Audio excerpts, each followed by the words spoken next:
ابتدا ہے رب جلیل کے بابرکت نام سے جو دلوں کا بھید خوب جاننے والا ہے۔ دیکھتی آنکھوں سنتے کانوں کو کاشف رضا کا سلام قبول ہو۔ ناظرین، آپ کو معلوم ہے کہ ہیسکو جو ہے وہ کسی بھی طرح سے انسانیت کا خون نچوڑنے کے لیے کافی ہے۔ اب واقعہ یہ ہوا تھا کہ 2 ہفتے قبل 11,000 وولٹیج کی زندہ تاروں پر جو ہے وہ ایک زندہ آدمی کو چڑھا دیا گیا، اور نتیجہ یہ نکلا کہ اس کا دم نکل گیا۔ اور دم نکلنے کے بعد ہوا یہ کہ اس مجرمانہ خاموشی کو جو شٹ ڈاؤن نہیں لیا گیا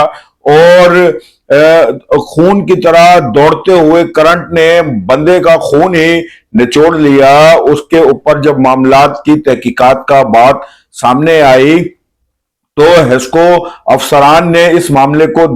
دبانے کی بے حد کوشش کی۔ ہوا یہ تھا کہ وہ وابڈا کا آدمی نہیں تھا بلکہ نجی پرائیویٹ آدمی تھا۔ اگر وہ وابڈا کا اہلکار بھی ہوتا اور شٹ ڈاؤن نہیں لیا جاتا تب بھی اس کا خون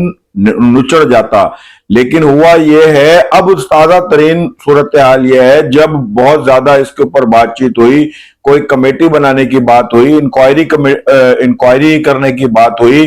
جب اس بات کو اچھالا گیا کہ بھائی تحقیقات کی جائیں کہ یہ بندہ کیسے مرا، تھا کون، کہاں کا تھا، کیسا تھا، کیوں اوپر چڑھایا گیا،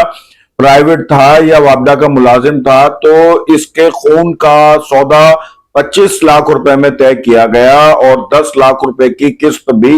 ادا کر دی گئی ہے۔ یہ میں آپ کو جو بات بتا رہا ہوں یہ سوشل میڈیا پر زیر گردش وہ بحث ہے جس کے نتیجے کے اندر نواب شاہ میں ہیسکو اہلکار جو ہے وہ ٹرانسفارمر اگر کہیں جل جائے تو اس کے بھی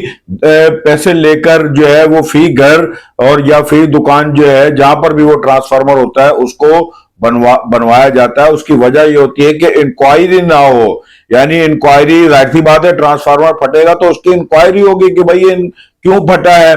اور ظاہر سی بات ہے جب بھی کیوں پھٹا ہے تو اس کی بہت ساری وجوہات ہوتی ہیں،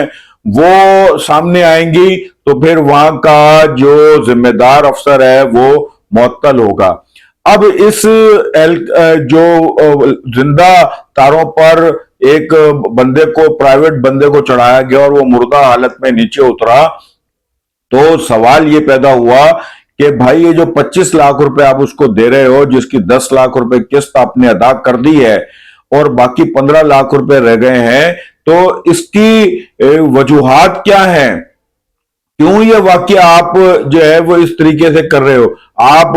کو تو چاہیے کہ اس کی بیوی یا اس کے بچوں میں سے یا اس کے کسی رشتہ دار میں سے جو اس کی ہمیشہ اس کا گھر کا چولہا جلتا رہے اس کو نوکری دو۔ اور آپ کا جو محکمہ ہے وہ تو اتنا کرپٹ ہو چکا ہے کہ شہری کہتے ہیں کہ آپ پوچھو نہیں، یہاں سے صبح تاریں کٹیں گی شام کو تاریں لگ جائیں گی۔ تو اس مجرمانہ غفلت کا جو خون طے ہوا ہے وہ 25 لاکھ روپے میں طے ہوا ہے۔